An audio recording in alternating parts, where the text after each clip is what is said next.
오늘 주님께서 주시는 말씀은 느헤미야서 1장 4절에서 11절입니다. 느헤미야서 1장 4절에서 11절 우리 다 같이 함께 읽으면 좋겠습니다. 시작. 내가 이 말을 듣고 앉아서 울고 수일 동안 슬퍼하며 하늘의 하나님 앞에 금식하며 기도하여 이르되 하늘의 하나님 여호와 크고 두려우신 하나님이여 주를 사랑하고 주의 계명을 지키는 자에게 언약을 지키시며 긍휼을 베푸시는 주여 간구하나이다. 이제 종이 주의 종들인 이스라엘 자손을 위하여 주야로 기도하며 우리 이스라엘 자손이 주께 범죄한 죄들을 자복하오니 주는 귀를 기울이시며 눈을 여시사 종의 기도를 들으시옵소서. 나와 내 아버지의 집이 범죄하여 주를 향하여 크게 악을 행하여 주께서 주의 종 모세에게 명령하신 계명과 율례와 규례를 지키지 아니하였나이다. 옛적에 주께서 주의 종 모세에게 명령하여 이르시되 만일 너희가 범죄하면 내가 너희를 여러 나라 가운데 흩을 것이요 만일 내게로 돌아와 내 계명을 지켜 행하면 너희 쫓긴 자가 하늘 끝에 있을지라도 내가 거기서부터 그들을 모아 내 이름을 두려고 한 택한 곳에 돌아오게 하리라 하신 말씀을 이제 청하건대 기억하옵소서. 이들은 주께서 일찍이 큰 권능과 강한 손으로 구속하신 주의 종들이요 주의 백성이니이다. 주여 구하오니 귀를 기울이사 종의 기도와 주의 이름을 경외하기를 기뻐하는 종들의 기도를 들으시고 오늘 종이 형통하여 이 사람들 앞에서 은혜를 입게 하옵소서 하였나니 그때에 내가 왕의 술관원이 되었느니라. 아멘. 우리 모두는 고통의 때를 살아가고 있습니다. 마지막 때를 살고 있습니다. 매일 듣는 뉴스는 사건, 사고와 천재지변과 바이러스와 그런 소식들입니다. 저희가 살고 있는 캘리포니아는 지금 산불로 인해서 정말 하늘은 뿌얘져 있고 힘들고 어려운 상황을 봅니다. 오늘 아침에 제가 출근을 하면서 그것 때문인지 깊은 안개를 뚫고 지나오면서 앞을 볼 수 없는 요즘의 상황, 불확실한 미래의 모습을 보는 것 같았습니다. 그런 상황 가운데서도 우리가 기억해야 할 것은 참된 소망은 교회에 있습니다. 하나님은 교회를 통해 세상의 소망이 되고 빛이 되기를 원하십니다. 말세를 살아가면서 교회가 건강한 교회로 서기 위해서 우리는 다시 교회론을 생각하고 리처치를 생각하면서 지난주부터 느헤미야의 말씀을 함께 묵상하고 있습니다. 하나님은 왜 그 놀라운 일들을 이 한 사람을 통해 시작하게 하셨을까? 우리는 지난주에 함께 생각해 봤죠. 느헤미야가 수산궁에 있을 때 그의 형제 하나니가 예루살렘에서 돌아와 그 상황을 말했다고 말합니다. 그리고 그가 들은 소식은 성벽이 여전히 무너져 있고 동족들은 이웃 나라로부터 능욕을 받고 처참한 상황에 있다라고 전해 들었습니다. 그리고 그 이야기를 들었을 때 느헤미야는 어떠한 반응을 합니까? 4절에 보니까 이렇게 말합니다. 내가 이 말을 듣고 앉아서 울고 수일 동안 슬퍼했다 말합니다. 느헤미야는요, 요즘으로 말하면 성공한 이민 2세입니다. 한마디로 말해서 부족함이 없는, 아쉬울 것이 없는 자리에 있었다는 것입니다. 하지만 그는 동족의 고통을, 그 아픔을 자신의 아픔으로 받았습니다. 남을 향한 뜨거운 관심, 뜨거운 눈물로 나아갔습니다. 그리고 그것은 하나님을 나라를 향한 거룩한 불만, 홀리 디스컨텐트였습니다. 하나님은 그런 느헤미야를 부르시고 그를 통해 당신의 뜻을 이루심을 보게 됩니다. 이어지는 오늘의 말씀은 그의 또 다른 모습을 보게 합니다. 그것은 하나님의 능력을 경험하는 모습입니다. 4절을 다시 보면 이렇게 말합니다. 하늘의 하나님 앞에 금식하며 기도하여. 그는요, 안타까운 상황에 슬퍼하며 우는 것으로 그치지 않습니다. 아니면 자신의 힘으로 섣불리 나서지도 않습니다. 오히려 그는 금식하고 기도했다 말합니다. 이것이 그가 준비된 하나님의 종이라는 증거입니다. 레위기 16장에 보면 금식은 유대 전통에 오직 대속죄 일만 하면 됐습니다. 하지만 중요한 일이 있을 때, 간절한 소원이 있을 때 하나님 앞에 금식으로 나아갔습니다. 다니엘서 9장 3절을 보면 이렇게 말합니다. 내가 금식하며 베옷을 입고 죄를 덮어쓰고 주 하나님께 기도하며 간구하기를 결심하고. 다니엘이 금식하며 베옷을 입고 죄를 뒤집어 쓰면서 나아갔다고 합니다. 이 말씀의 배경은 무엇입니까?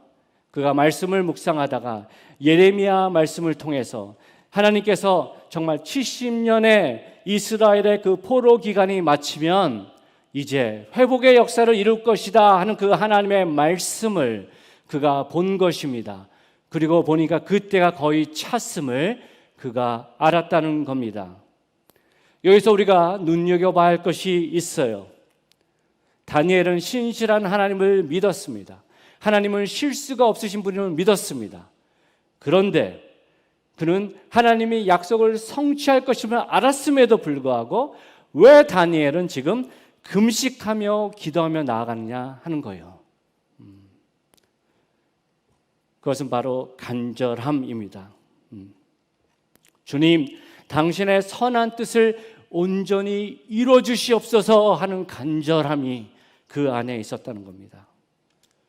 우린 여기서 바른 믿음의 자세를 보게 돼요. 그것은 믿음은 막연하게 하나님께서 알아서 하시겠지 하면서 뒷짐지는 모습이 아니라는 겁니다.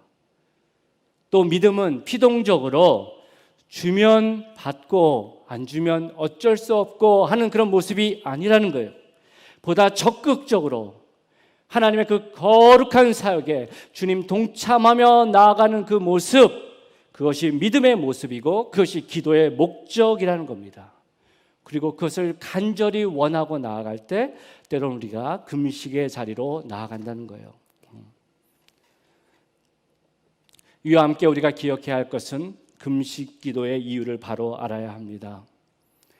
우리는 종종 금식 기도한다라고 했을 때 때로는 내가 원하는 것을 꼭 얻기 위해서 하나님의 팔을 비틀어서라도 하나님의 그 움켜진 손을 펴서라도 내가 원하는 것을 꼭 받고야 말겠다 하는 모습으로 금식의 모습으로 나가는 분들을 왕왕 보게 합니다. 왕왕 봅니다. 하지만 주님께서 바라시는 금식의 모습은 그것이 아니라는 거예요. 이사야서 58장 6절에 보면 이렇게 말씀합니다.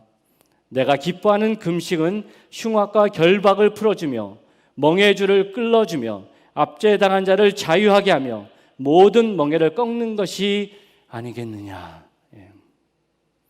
여기서 우리가 알게 되는 것은 간절한 기도의 목적, 금식의 모습은 철저하게 의타적인 모습이라는 겁니다. 홀리 디스컨텐트를 가지고 거룩한 하나님의 나라와 불완전한 불의로 가득 찬 이 나라 안에서 고통당하는 약한 자들, 억눌림 당하는 자들을 향해서 하나님의 안타까움으로 주여 이 자리에 개입하여 주시옵소서 기도하는 것, 그것이 금식의 목적이란 겁니다. 하나님, 당신의 의를 보여주시옵소서. 주여 우리를 불쌍히 여겨주시고 주여 구원해 주시옵소서. 주여 당신의 공의로 심판하옵소서. 당신의 뜻을 세워주시옵소서. 이 안타까움은 하나님 중심의 자세로 함께 아파하며 몸을 힘들게 하고 나아가는 것, 그것이 바로 금식의 이유라는 겁니다. 우린 여기서 하나님께서 그 놀라운 역사의 느헤미야를 첫 단추로 부른 이유를 보게 됩니다.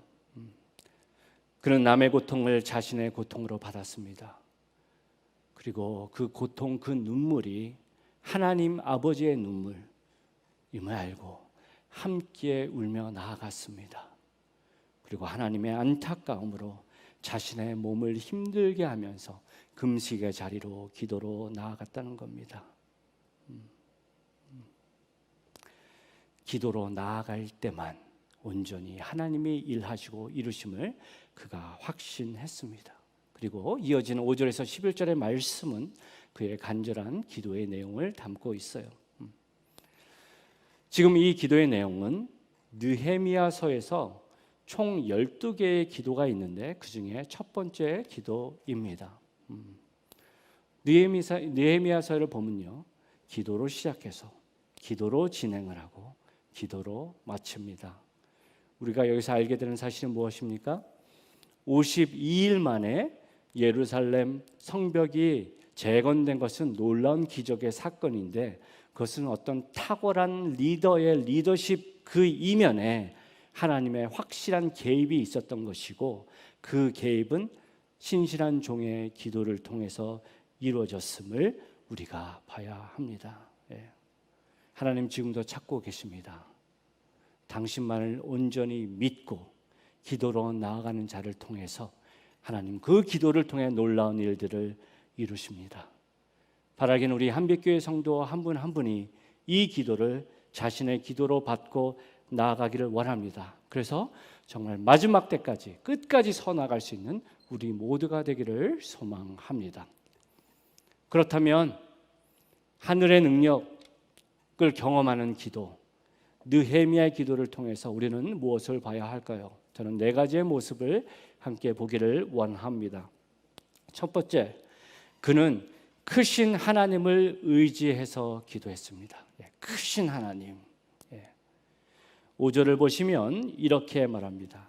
이르되 하늘의 하나님 여호와 크고 두려우신 하나님이요. 랄프 데이비스 박사는 이렇게 말합니다. 우리가 어떤 하나님으로 알고 있느냐는 모든 기도의 필수적인 선이 된다. 무슨 말이에요? 내가 믿고 내가 바라보는 하나님의 크기가 나의 기도의 크기를 말하고 그것이 역사하는 힘과 연관이 있다는 겁니다. 지금요, 느헤미야는 하늘의 하나님 얘기합니다. 여러분, 하늘 하면 우리는 어떠한 이미지가 떠오릅니까? 크고 광대한 것, 그죠? 우리가 다다를 수 없는 것. 이 땅이 죄로 가득하다 할지라도 어떻게 해요? 그것과 구별된 것, 그런 모습으로 우리는 하늘을 생각합니다. 그런데 하늘의 하나님이라고 고백하는 그것은 바로 이사야서 66장에서 말한 것처럼 주의 위엄과 영광이 가득한 곳, 모든 만물을 다스리는 그 자리에 왕 되신 하나님, 무한하시고 무소부재하시는 옴니프레젠 하나님, 그 하나님을 이야기하는 겁니다.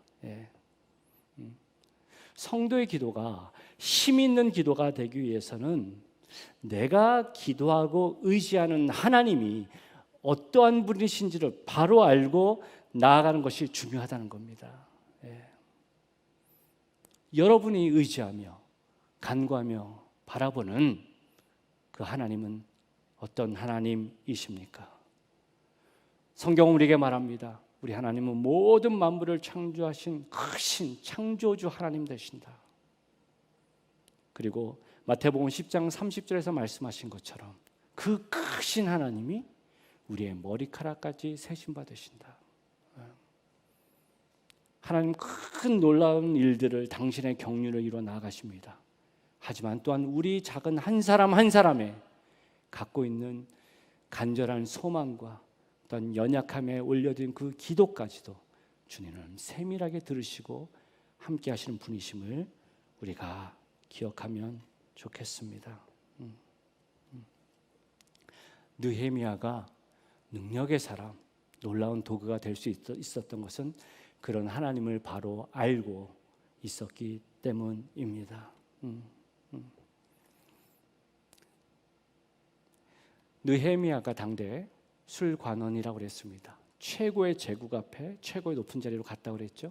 하지만 그는 포로의 자손이었어요. 그죠? 우리가 알고 있는 사실은 무엇입니까? 그가 그 자리까지 가기에는 이러한 하나님을 의지하고 기도하고 훈련했던 모습임을 우리가 볼 수 있다는 겁니다. 그래서 기도가 중요해요. 기도는 어떤 장식이 아닙니다. 기도는 우리 인생의 최우선이 되어야 합니다. 조지 맥도날드라는 스코틀랜드 크리스찬 소설가가 이런 말을 했습니다. 누구든 하나님 없이 하는 모든 일들은 반드시 절망적인 실패를 맛보거나 더 절망적인 성공을 얻게 된다. 하나님께 의지하고 기도하고 나아가지 못한 모습이라면 비록 그것이 세상적으로 봤을 때 성공된 인생이라 할지라도 가장 최선의 것을 놓치는 실패된 인생이 됨을 그는 말하고 있습니다. 말씀 앞에 우리의 모습을 다시 한번 돌아보기를 원합니다. 주님께서 그 거룩한 불만, 홀리 디스컨텐트를 허락하셨습니까? 내가 무엇을 할 수 있을 거라고 누군가 하겠지가 아니라 크신 하나님 앞에 있는 그대로 나의 안타까움을 그대로 아뢰면서 주님, 저는 답을 다 갖고 있지는 않지만 저에겐 그런 능력이 없다 할지라도 주님을 바라보며 크신 하나님을 바라보며 제가 기도합니다 나가는 첫 단추 모습을 이루어 나갈 수 있는 저와 여러분 되기를 간절히 축원드립니다. 두 번째로 느헤미야의 기도를 통해서 우리가 보게 되는 것은 그는 참 회개의 기도를 했다는 거예요. 6절에서 7절 말씀 보면 이렇게 말합니다. 이제 종이 주의 종들인 이스라엘 자손을 위하여 주야로 기도하며 우리 이스라엘 자손이 주께 범죄한 죄들을 자복하오니 주는 귀를 기울이시며 눈을 여시사 종의 기도를 들으시옵소서.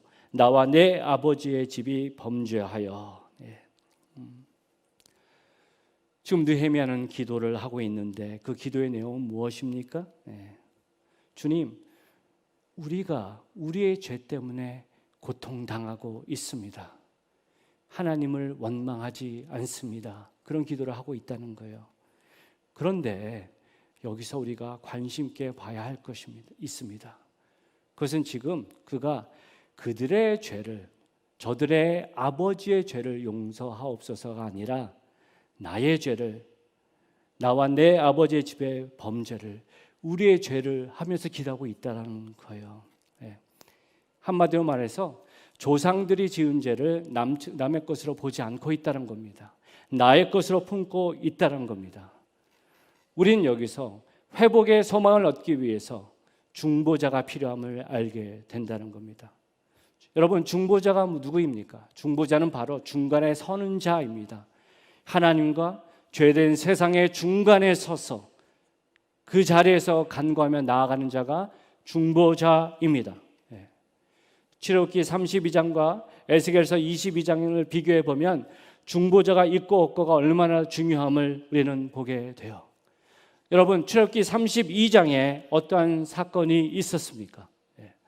모세가 시내산에 올라가 하나님의 계명을 받고 있었습니다. 그런데 생각했던 것보다 그가 돌아오는 기간이 늦춰지자 그 산 밑에서 이스라엘 백성은 무슨 일을 했습니까? 그들은 금송아지를 만들고 그 송아지 앞에 절하는 폐역을 감당했습니다. 그 모습을 보면서 하나님은 분노하셨고 그들을 다 쓸어버리라 말씀하셨습니다. 그때 모세는 어떻게 나아갔습니까? 하나님과 이스라엘의 중간에 서서 하나님의 신실하심과 하나님의 약속을 근거로 해서 애타게 간절한 마음으로 기도하며 나가지 않았습니까? 주님 앞에 간청하지 않았습니까? 모세가 그런 모습으로 나아갔을 때 32장 14절은 이렇게 말합니다. 여호와께서 뜻을 돌이키사 말씀하신 화를 그 백성에게 내리지 아니하시니라. 반면에 에스겔서 22장은 무엇을 말합니까? 남유다의 죄가 극에 달했습니다. 그리고 그 극에 달한 남유다를 향한 하나님의 마음이 22장 30절에 이렇게 말씀하십니다.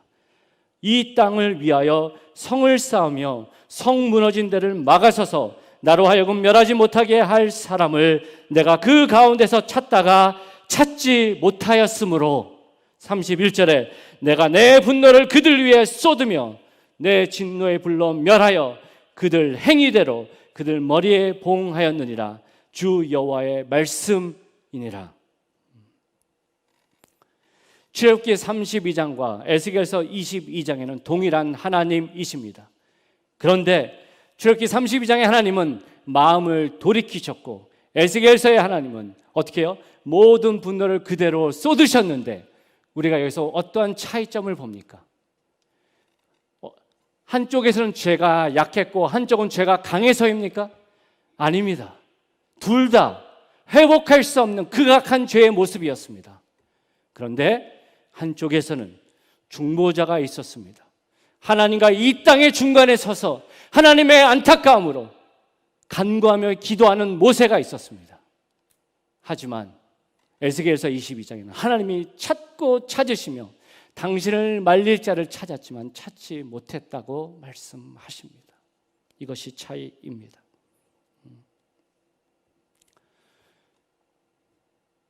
중보자가 있냐 없느냐, 그리고 그 중보자는 주님께서 교회에게 바라시는 모습입니다. 또한 우리가 놓치지 말아야 할 것이 있습니다. 그것은 죄의 문제가 개인만의 문제가 아니라 공동체의 문제임을 우리가 매 순간 잊지 말아야 한다는 거예요. 여호수아서 7장에 보면 아이성에 무너진 이스라엘의 모습이 나옵니다. 작은 아이성에게 실패했던 모습은 우리는 아간의 범죄였음을 우리는 알고 있습니다. 그런데 여호수아서 7장 11절에 보면 주님은 말씀하시기를 아간의 범죄로 인하여 라고 말씀하지 않으시고 이스라엘의 범죄로 인하여 라고 말씀하고 계신다는 겁니다. 개인의 문제로 보지 않으시고 공동체의 문제로 보고 계신다는 겁니다. 하나님의 심판과 회복도 이와 같습니다. 얼마나 큰 죄를 지었느냐 보다는 중보자가 있느냐, 그리고 그 죄를 남의 죄가 아니라 나의 죄로, 나의 연약함으로 받아들이고 주님께 나아가는 자가 있느냐 하는 겁니다. 저희들이 왕왕 듣는 소식이 무엇입니까? 이 땅에, 세상에 소망을 주고 힘을 줘야 할 교회 공동체 안에 우리는 어렵지 않게 교회의 어려움의 소식을 듣습니다. 헌금을 함부로 착복하는 교회의 소식들, 목회자나 교회 리더가 성적으로 넘어져서 스캔들로 이루어지는 모습들, 꼭 그런 모습이 아니다 할지라도 성도들이 세상 사람들과 정말 별반 차이 없이 전혀 다른 모습이 없이 살아가는 그 모습을 볼 때 여러분들이 들어지는 마음은 어떻습니까? 세상 사람들이 조롱하듯이, 세상 사람들이 판단하듯이 혹 우리도 그렇게 하지 않는지 돌아보면 좋겠습니다. 저와 여러분은 달라야 할 줄 압니다. 교회가, 성도가, 리더가 넘어지고 아파하고 고통당하는 것은 그들만의 문제가 아니라 우리의, 나의 문제입니다. 내가 만약에 그 자리에 서 있다면 나는 전혀 안 그럴 것이라고 누가 감히 말할 수 있겠습니까? 중요한 사실은 주님은 지금도 그러한 자들을 찾고 계신다는 겁니다. 교회 안에, 공동체 안에 있는 여러 많은 문제를, 아픔을 나의 문제, 나의 아픔으로 받아들이고 주여 불쌍히 여겨주시옵소서. 주님, 나의 죄 때문입니다. 주여 새롭게 하여 주시옵소서. 우리 한빛교회가 그러한 모습으로 기도하며 나아갈 때, 그러한 모습으로 이 땅의 교회의 짐을 지고 나아갈 때, 그러한 모습으로 세상의 죄를 지고 나아갈 때 주님께서 우리의 기도를 통해 당신의 놀라운 일들을 이루어 나가실 줄 믿습니다. 그러한 기도를 드리는 저와 여러분들 되시기를 간절히 축원합니다. 세 번째로 그는 하나님의 약속을 붙잡고 기도했습니다. 8절에서 9절 말씀인데 우리 다 같이 한 목소리 읽으면 좋겠습니다. 시작. 옛적에 주께서 주의 종 모세에게 명령하여 이르시되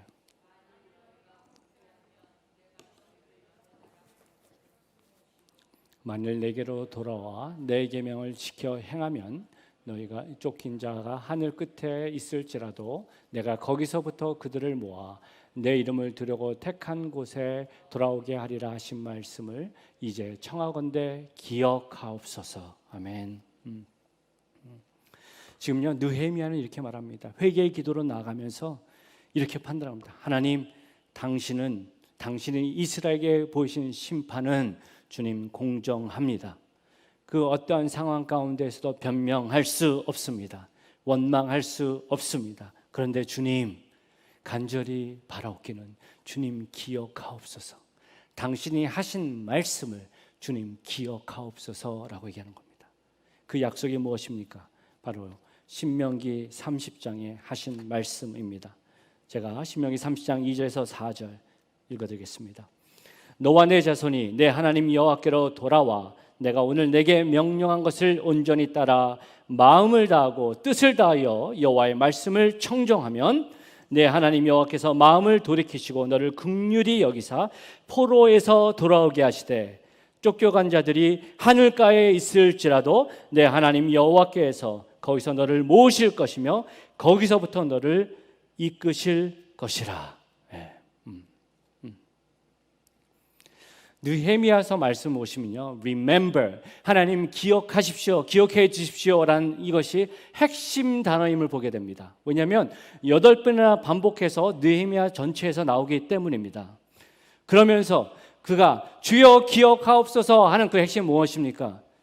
당신의 하신 말씀을 번복하지 않으시는 하나님, 신실하신 하나님, 주님 그 약속을 기억해 주십시오. 그 모습으로 지금 기도하고 있다라는 겁니다. 그리고 또한 느헤미야는 말합니다. 하나님과 자신, 우리의 관계를 그는 다시 한번 하나님께 리마인드 시키면서 기도하고 있다는 거예요. 그것은 뭐냐면 우리는 당신의 종이니이다. 우리는 servant입니다. 말하는 거예요. 느헤미야 자신도 이스라엘도 모세도 다 하나님의 종입니다. 관계를 얘기하고 있다는 거예요. 종이란 뜻이 무엇입니까? 그 하나님, 신실하신 하나님이 우리의 주인 되십니다. 주인께서는 종의 삶을 책임지시는 줄 믿습니다. 신실하신 하나님께서 우리에게 약속하셨습니다. 우리가 죄를 지어 세상의 조롱거리가 된다 할지라도 우리가 다시 한번 돌이켜 주님 앞에 회개하며 나아갈 때 그 어떠한 상황 가운데에서도 이 땅 끝에서라도 주님께서 우리를 건져 살리실 줄 믿습니다. 그분이 우리의 하늘의 하나님이십니다. 그가 기도하고 있다는 거예요. 그것이 느헤미야가 나아가는 모습이라는 거예요. 신약 성경에도 계속해서 그러한 하나님을 우리에게 말씀하고 계세요. 사도행전 3장 19절에 보면 이렇게 말합니다. 그러므로 너희가 회개하고 돌이켜 너희 죄 없이 함을 받으라. 이같이 하면 새롭게 되는 날이 주 앞으로부터 이를 것이요. 요한일서 1장 9절 말씀입니다. 우리 다 같이 읽으면 좋겠습니다. 시작. 만일 우리가 우리 죄를 자백하면 그는 미쁘시고 의로우사 우리 죄를 사하시며 우리를 모든 불의에서 깨끗하게 하실 것이요. 여러분 기억하시길 바랍니다. 기도는 넋두리가 아니에요. 기도는 하나님을 설득하는 게 아닙니다. 기도는 하나님이 하신 그 약속, 그 말씀을 붙잡고 나아가는 것입니다. 주님, 우리는 너무나도 연약해서 죄로 넘어지고 그로 인해서 하나님의 마음을 아프게 했지만 예수 그리스도의 보혈의 그 십자가를 의지해서 주님 나아갑니다. 주님, 저희가 그 십자가의 보혈을 의지하며 나아갈 때 주님께서 우리를 새롭게 하시고 죽음에서 생명으로 인도하신 그 감격을 약속하시고 이루셨습니다. 그리고 그 약속은 우리뿐만 아니라 지금도 어둠 가운데 헤매는 그 세상 사람들이 들어야 할 메시지임을 믿습니다. 교회가 그 죄와 그 어둠의 부분을 먼저 교회 안에서 회복해 나가야 하고 그리고 그것이 교회 밖으로 나가야 할 줄 압니다. 그런데 안타까운 사실은 교회 안에서 있는 문제만으로도 버거워하고 우리는 밖을 볼 수 있는 시간이 너무나도 적다라는 거예요. 그것이 비극입니다. 바라기는 저와 여러분이 그런 거룩한 불만, 홀리 디스컨텐트를 가지고 나의 가정을 보고 나의 교회를 보고 나의 공동체를 보고 이 사회를 볼 수 있는 지경이 넓어지는 모습으로 기도하며 나아갈 수 있는 저와 여러분 되시기를 간절히 축원드립니다. 마지막으로 하늘의 능력을 경험하는 기도는 느헤미야를 통해서 알게 되는 사실은 그는 자신의 사명을 기억하면서 기도했습니다. 자신이 해야 할 헌신, 희생을 각오하며 기도하는 것이 중요합니다. 11절 말씀입니다. 우리 다 같이 한 목소리를 읽으면 좋겠습니다. 시작.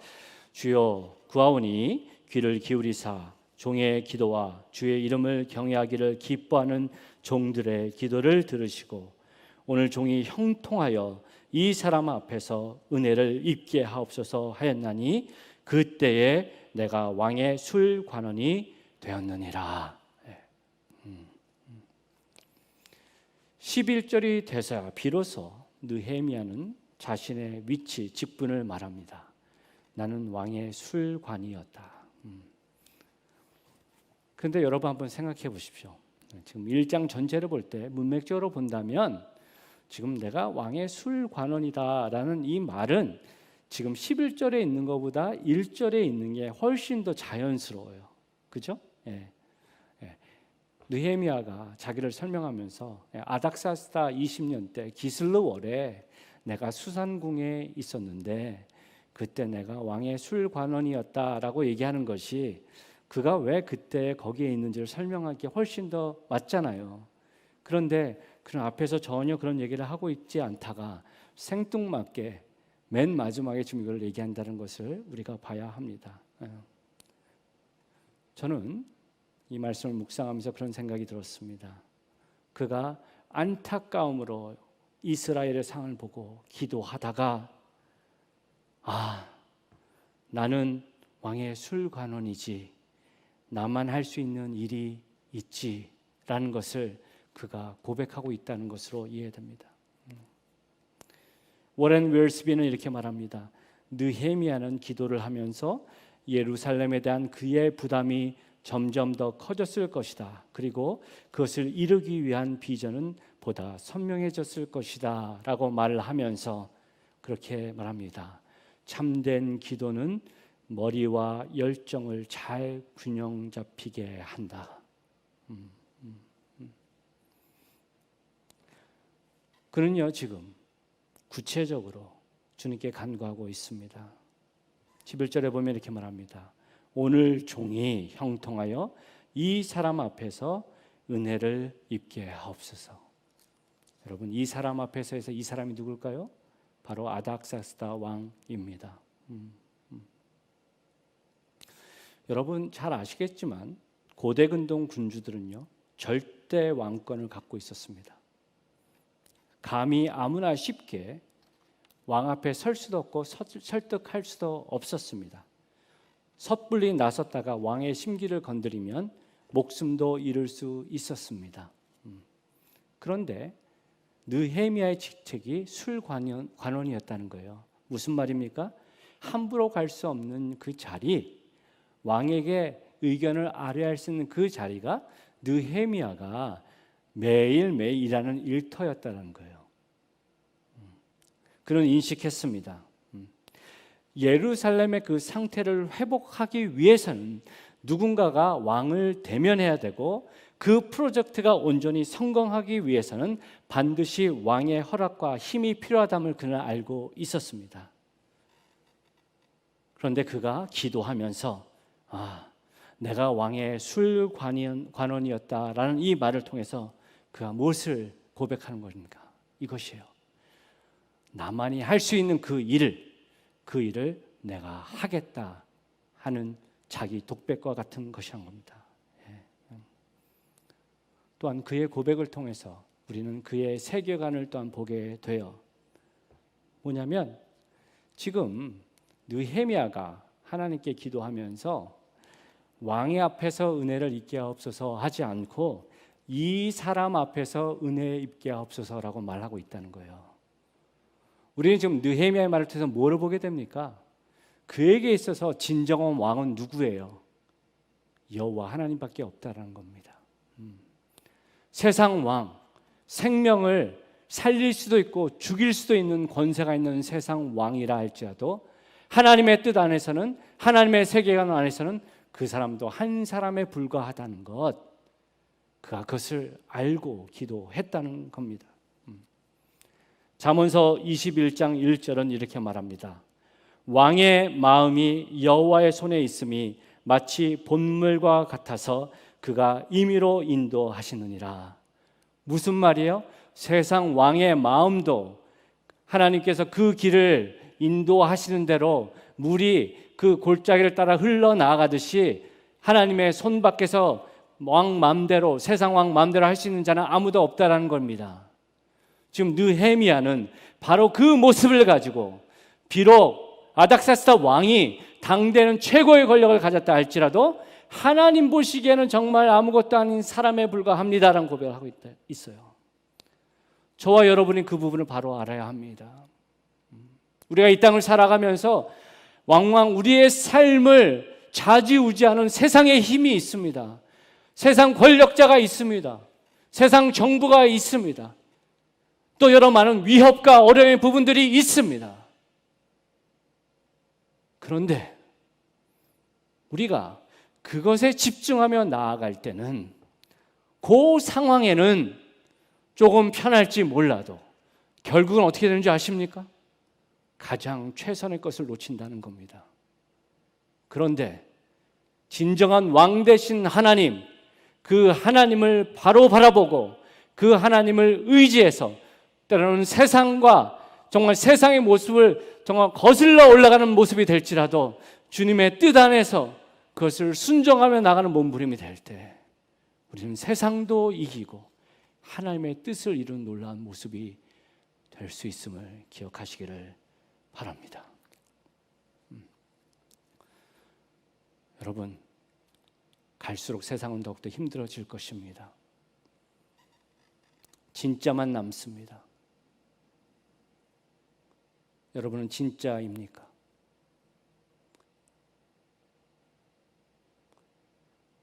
이와 함께 다시 한번 우리의 모습을 돌아보면 좋겠어요. 하나님은요, 하나님께는 우연히, 어쩌다, 갑자기란 단어가 하나님께는 없습니다. 하나님의 뜻 안에는 intentionally, 하나님의 뜻 안에서 의도적이라는 단어가 있습니다. 한빛교회를 섬기면서 또 성도님들 사이에 리101에 대해서 궁금해하는 분들 꽤 있으십니다. 리101이 무슨 특별하고 대단한 프로그램이 아닙니다. 그런데 중요한 본질적인 부분을 다시 한번 함께 고민하는 것이 있습니다. 그것은 하나님의 관해서가 아니라 하나님을 바로 알고 나를 바로 알고 나의 정체성을 다시 한번 생각하고 왜 하나님께서 이 자리에 내 안에 있게 하셨는지, 나를 있게 하셨는지를 돌아보게 하는 모습이 있습니다. 여러분, 윌 맨슨이라는 사람이 있어요. 그 사람은 교회 목회자 코칭을 하고 자문을 하는 사람입니다. 퓨처 처치를 생각하면서 여러 교회의 어려움과 리더십들이 갖고 있는 문제들을 그가 자문해주고 나아가는 목회자인데 그가 이런 말을 했습니다. 모든 사람은 2%가 다르다. 그런데 이 다른 2%의 유전자 배열이 인류의 단 한 사람도 똑같지 않은 다양성을 만들었다. 여기 계신 모든 분들 한 분도 똑같은 얼굴 갖고 있지 않습니다. 똑같은 배경 갖고 있지 않습니다. 그죠? 예. 삶의 스토리를 들어보면 어떻죠? 예. 아픔의 시간들이 있습니다. 또 성품의 모습이 있습니다. 예. 그리고 자기가 지향하고 관심 있는 것들이 있다는 겁니다. 세상은 이것이 최선이라고 말하지만 하나님은 우리에게 말씀합니다. 너는 마스터피스라고. 너 있는 그대로 충분하다고 말씀하십니다. 중요한 사실은 그것이 나의 연약함이든 나의 열심이든 나의 재능이든 하나님과 상관없이 내 열심을 하는 것은 하나님의 영광을 드러내기 어렵습니다. 그런데 그것이 아무리 연약하고 부족한 것이라 할지라도 정직하게 하나님 앞에 내어드리고 주님이 쓰실 수 있도록 내어드릴 때 그 모든 경험과 그 모든 재능과 그 모든 관심과 열정을 주님께서 우리의 허락하신 삶의 그 자리에서 그 무너진 성벽을 세우는 하나의 퍼즐로 저와 여러분들을 쓰신다는 약속입니다. 말씀을 마무리합니다. 사랑하는 성도 여러분, 여러분 한 분 한 분이 너무나도 소중합니다. 여러분의 인생 하나하나가 너무나도 소중합니다. 주님은 기다리십니다. 다른 어떤 내가 아닌 사람들에게 칭찬받을, 사람들에게 인정받을 그 모습이 아니라 내 모습 그대로 나오라고 말씀하십니다. 그 안에서 주님 앞에 무릎 꿇고 기도하라고 말씀하십니다. 느헤미야의 기도가 저와 여러분의 기도가 되기를 원합니다. 주님, 나는 할 만큼 했는데 이건 안 돼요 라고 포기하는 내 열심으로 하나님을 설득시키는 기도가 아니라 하늘의 하나님, 나와는 다르고 나의 생각과 나의 능력과 지경을 넘어선 하나님, 주님께서 나에게 그 부담감, 그 거룩한 불만을 허락하셨다면 주님 그것을 있는 그대로 통회하며 기도하며 나가겠습니다. 주님, 나의 죄, 나의 가정의 죄, 교회의 죄, 세상의 죄, 그 모든 부분들을 주님 앞에 인정하며 나아가겠습니다. 주님, 주님의 약속은 변치 않으십니다. 그 변치 않는 그 약속을 붙잡고 우리를 통해 주님께서 놀라운 회복을 이루실 줄 믿습니다. 고백하며 나아가기를 원합니다. 느헤미야는 이렇게 고백했습니다. 그때 나는 왕의 술관원이었다. 여러분, 우리의 기도가 이렇게 되기를 원합니다. 지금 나 누구누구는, 지금 나 이병희는 한빛교회를 섬기는 목사가 되었다. 여러분들의 이름을 넣기 원합니다. 여러분들의 이름을 넣으시고 여러분들의 서 있는 직분을 넣으시길 바랍니다. 의사이십니까? 닥터이십니까? 엔지니어이십니까? 세탁도를 섬기고 개인 비즈니스를 하십니까? 찬양을 하시고 또 예술가로 살고 계십니까? 회계사이십니까? 여러 많은 모습이 우리 안에 있습니다. 그런데 우리가 그것을 주님 앞에 온전히 내어놓을 때 그것을 통해서 우리가 주님이 기뻐하시는 그 무너진 성을 새롭게 쌓을 수 있습니다. 중요한 것을 빼놨네요. 여러분은 아버지시고 어머니이십니다.